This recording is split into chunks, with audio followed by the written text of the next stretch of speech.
Permettez-moi tout d'abord de parler en français parce que je serai dans la difficulté de traduire en arabe chaque mot que je dis en français. Je ne peux pas m'arrêter pour traduire en arabe. Donc, je commence par le commencement. Aujourd'hui, comme mon frère, Dr Ayman, vient de le dire tout à l'heure, nous sommes aujourd'hui, c'est un jour de fête. C'est une, si je peux dire, permettez-moi, nous sommes en noces.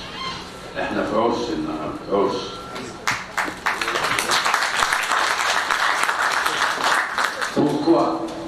Pourquoi? Pour un certain nombre de raisons. Donc la première est que vous êtes aujourd'hui notre chevalier. Pourquoi? Parce que c'est la première fois dans cette faculté de pédagogie de Tanta qu'une thèse de cette dimension, de cette valeur, de cette importance est soutenue ici. Vous êtes donc le premier, toujours Inch'Allah le premier.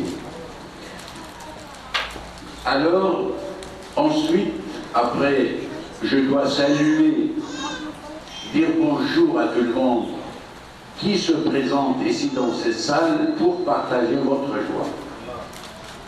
D'accord?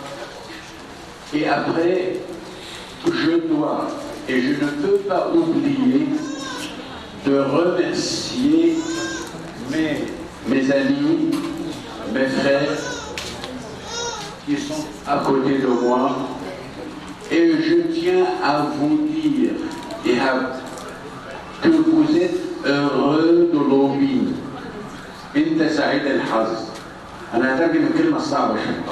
Heureux de l'Obi. Vous avez de la chance. La chance.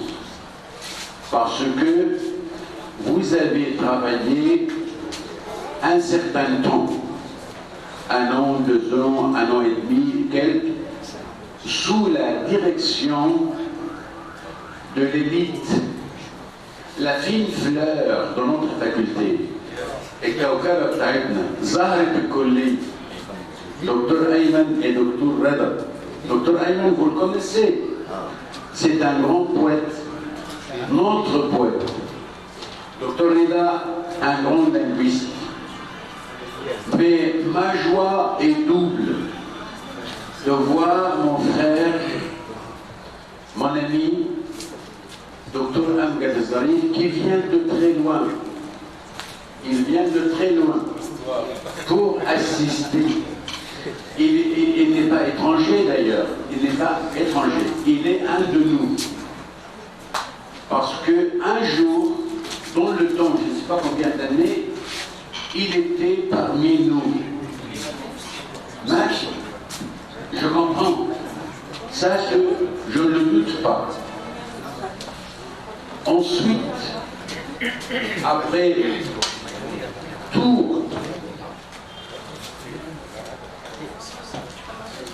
après tous ces remerciements, après le salut, je dois avouer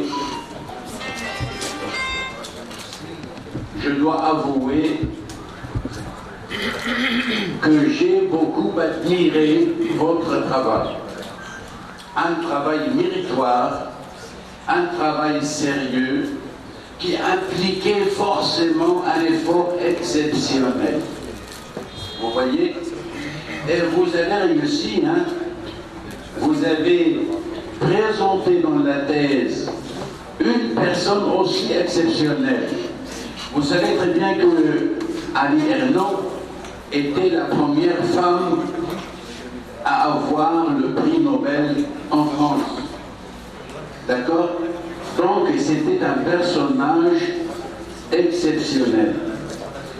Mais ce qui m'a plu beaucoup dans la thèse, ce n'est pas la linguistique, c'est pas mon affaire, c'est pas mon champ.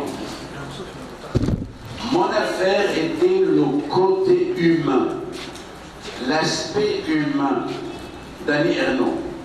Elle ressemble beaucoup à nous. Nous sommes aussi, nous venons des milieux, je ne dirais pas bourgeois, mais des milieux populaires, inférieurs. Ça c'est une vérité. Et j'ai beaucoup aimé la vérité avec laquelle elle s'est présentée non seulement aux Français, elle s'est présentée à elle-même. Parce qu'elle voulait se connaître. C'est pourquoi elle a essayé par tous les moyens de rechercher dans son fort intérieur, il y a un effet pour ressortir tout ce qui était caché. Parce que vous savez bien sûr que une femme, une fille qui était née et a grandi dans un milieu populaire, elle en avait honte. Vous voyez? Et elle avait honte aussi de quelques événements dans sa vie. Son éloignement de sa famille, de sa classe, de son milieu dans lequel elle vivait, elle a vu que ça est une sorte de trahison. Voyez, يعني هي لما انتقلت sous la force ou bien peut-être sous la nécessité de faire des études, de s'élever dans la société, l'ascension sociale. Voyez, بتعتبر ان هي لما انفصلت عن الوسط بتاعها والبيئه بتاعها واسرتها عشان تشق طريقها، بتعتبر ده نوع من الخيانه. واخد بالك؟ ما هو ده اللي انا بقول عليه l'ascension sociale, الارتقاء الاجتماعي. Non seulement social, mais l'ascension culturelle. C'est pourquoi, après un certain nombre d'années, elle est devenue Annie Ernaux. Prix Renaudot, plusieurs prix, plusieurs récompenses, mais elle a réussi dans sa vie. Croyez-vous, elle a réussi par quoi? Par le seul instrument, l'écriture. Au cas où Annie Ernaux voulait tromper le public، لو هي حاولت مرة إنها تخدع وتغش الطالب الجمهور بتاعها، كان لازم يحصل لها الشك. تقع، ما تبقاش أني Ernaux. لكن le plus important dans toute cette histoire de vie, d'études, de formation intellectuelle, de passer d'un milieu pauvre à un milieu plus riche, parce que je ne peux pas passer sous silence que Annie Ernaux avait une cause tout à fait particulière. Laquelle? Moi j'ai cherché partout, hein, pour savoir quelle est la cause de cette femme. Elle luttait pour une cause tout à fait, je ne dirais pas individuelle, non, pour une cause collective, sociale et collective, parce qu'elle ne parlait pas d'elle-même. L'individualité est devenue collectivité chez Annie Ernaux. يعني عمرها ما كانتش بتتكلم عن لسانها. Je vous donne un exemple. Vous savez bien que Annie Ernaux a fait plusieurs romans. Bah oui, les armoires vides, la place, la femme, l'avortement, le jeune homme, l'autre fille, plus d'une vingtaine de romans. Ce n'était pas pour qu'elle apprenne. مش عشان هي تتعلم من الدكتور لا ده بتتكلم انا moi à un moment donné j'ai été sûr et certain que Annie Ernaux a joué le porte-parole de sa classe sociale. يعني كانت المتحدث الرسمي للطبقة بتاعتها. طيب puisque elle est le porte-parole qui représentait sa classe, elle aurait dû dire et avouer de la vérité. Sincérité, franchise. Il y a quelques personnes qui ont fait des études sur Annie Ernaux. منهم رشا يوسف ومنهم ناس تانية خالص.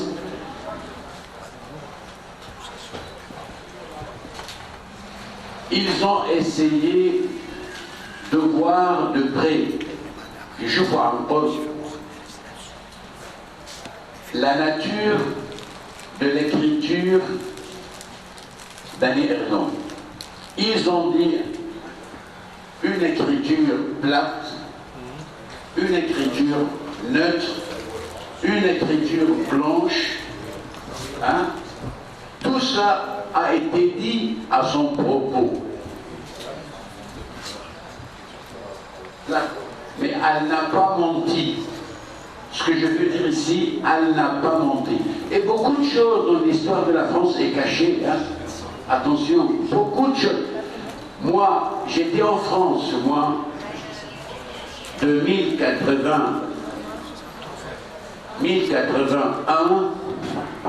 à 1088. C'est-à-dire que j'étais à côté d'Annie Ernaux. Moi, je me suis établi à Rennes, en Bretagne, en France, dans le Nord, et à côté de moi, Annie Ernaux, en Normandie. Normandie, mais la Bretagne. La Bretagne, la Bretagne est la région française. Région française. Et j'ai vu par mes propres yeux Annie Ernaux sur les écrans télévision à travers quelques émissions. Elle parlait, elle se justifiait, elle se défendait pour dire s'il vous plaît, ne jugez pas de tout que j'appartenais à une classe inférieure, pauvre. D'accord?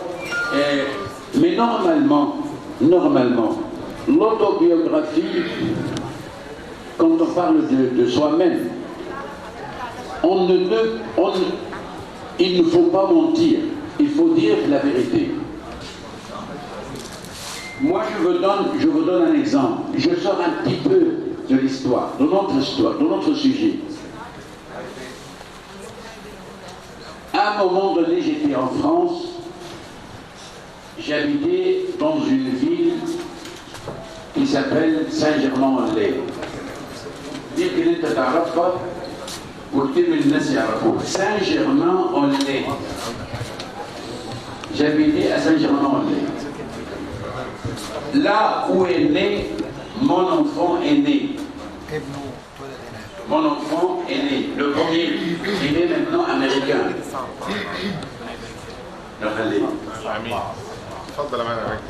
Et par hasard, c'était, je ne sais pas, par chance ou par malchance. تفضل معالي النائب تفضل لا احنا بنحيي استاذنا واخونا وحبيبنا الدكتور احمد هلال والدكتور هويده على راسنا من فوق وشرفتونا.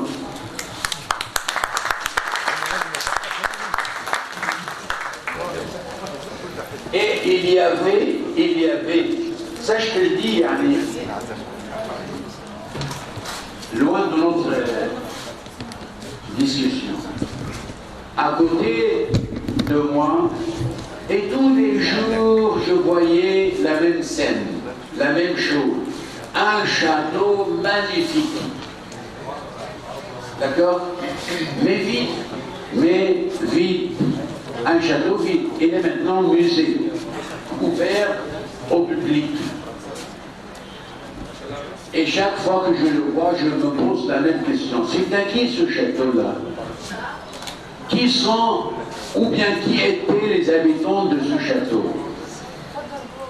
Est-ce que vous avez su un jour, est-ce que vous avez appris un jour que le roi Louis XIV, le roi Soleil, le grand roi d'Europe, hein, était né dans ce château-là? Il était né dans ce château.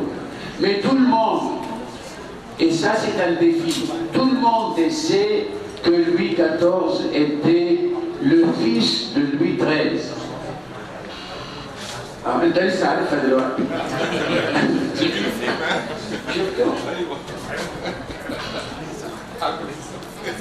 Louis XIII n'est pas le père de Louis XIV. Mais il a porté son nom. Il a porté son nom.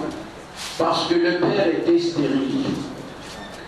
Il n'avait pas la capacité d'avoir des enfants, par des raisons de santé. Mais alors, c'est à qui cet enfant-là? Je ne l'ai pas trouvé nulle part, dans n'importe où. Je n'ai pas trouvé une réponse. Et وانا ماشي خارج القصر في اخر القصر خالص لقيت مكتوب باب صغير زي ده كده مكتوب عليه في هذا المنزل المتواضع ولد الملك لويس ال14. منزل الخدم اللي شغالين جوه القصر. فانا قلت يا نهار اسود، الملكه سابت القصر ده كله وجت تولد هنا، يبقى في حاجه. لغايه لما لقيت la réponse. Dans ce roman historique de Guy Breton, كاتب historien de premier ordre من الطراز الأول، مؤلف عظيم، بس il écrivait des romans historiques comme celui-ci. مكتوب عنوانها يبقى أقول إيه؟ Guy Breton الكاتب الhistorien بيقول إيه؟ Histoire d'amour dans l'histoire de France. قصص حب في تاريخ فرنسا.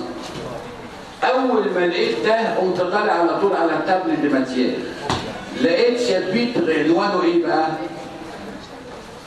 Qui fut le père de Louis XIV؟ مين كان أبو الولد ده؟ مالك؟ كلنا عارفينه لوي XIV.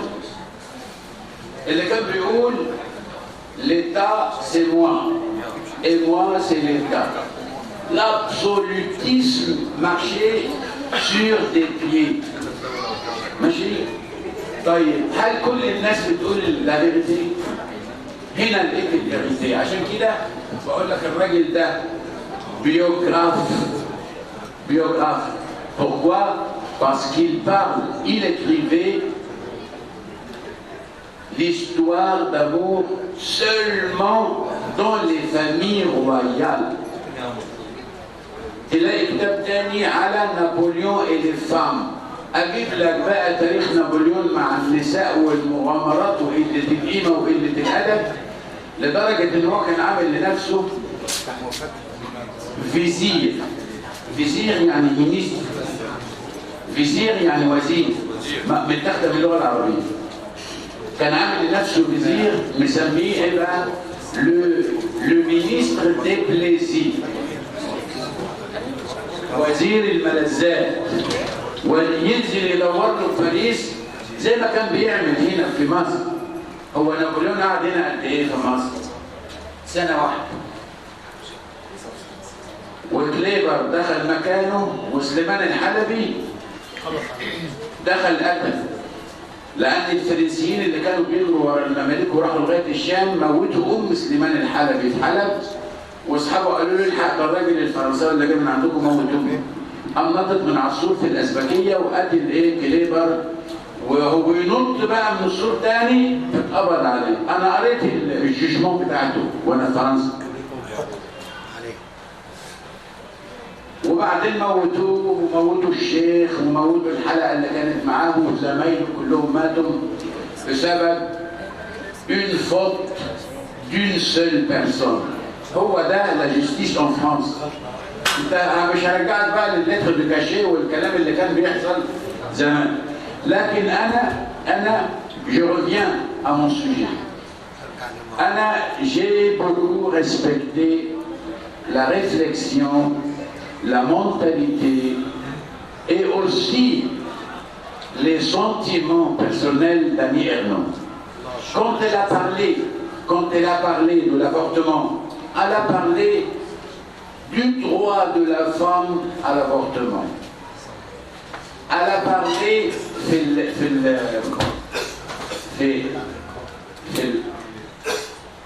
elle a parlé des droits de la femme. Non pas ses droits à elle, les droits de la femme en général. Mais le passage de l'individuel au collectif. Vision générale. عشان كده كان لها ببليك عشان تاخد الريبيوتاسيون دي الجميله دي. كانت elle a fait sa cause personnelle une cause pour toutes les femmes, سواء في l'avortement, سواء في la liberté sexuelle, سواء في la liberté d'expression. Et beaucoup de gens ont reproché, ça je ne vous le cache pas, hein, beaucoup de gens intellectuels d'ailleurs, de la haute culture, ont reproché à Annie Ernaux de parler comme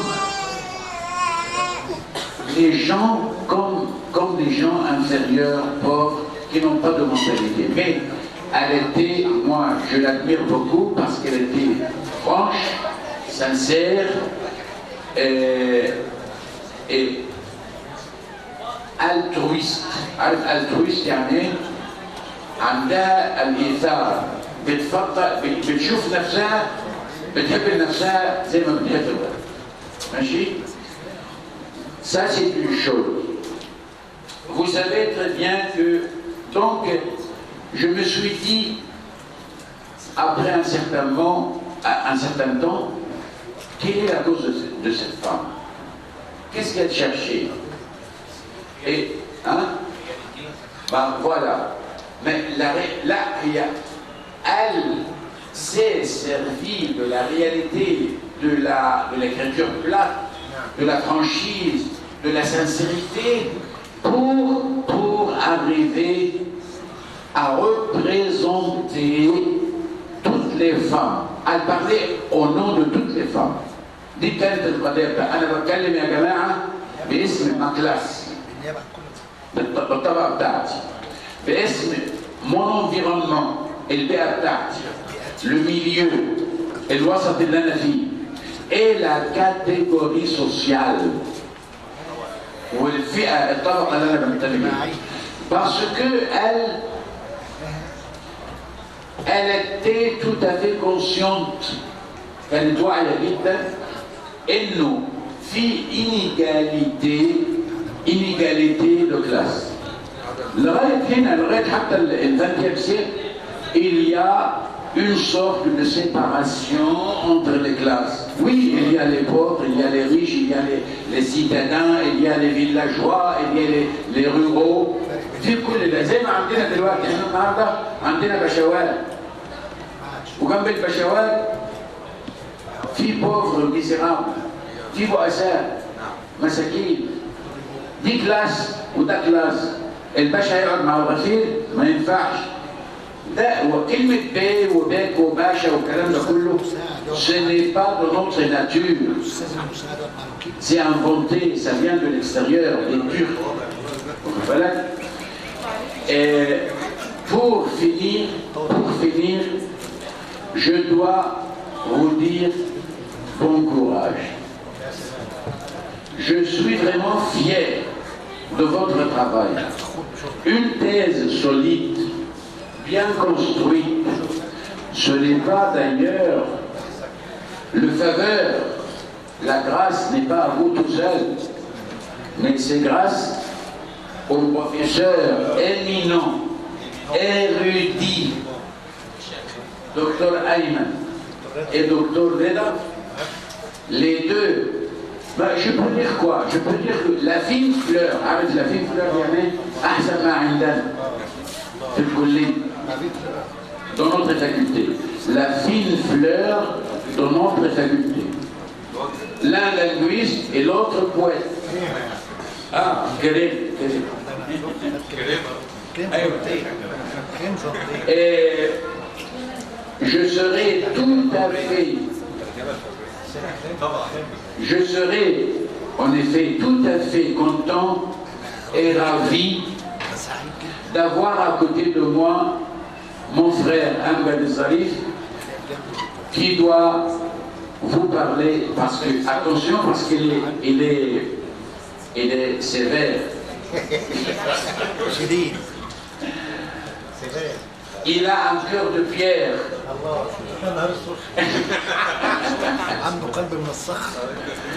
Là, c'est pas vrai, c'est pas vrai. Je rigole, hein, je rigole. Donc, je vous dis, moi je te félicite maintenant, je te félicite. Je voulais dire beaucoup de choses, franchement, mais je ne veux pas vous ennuyer. Et je donne le microphone à Dr Ayman pour passer la parole à Dr. Dr Amgad.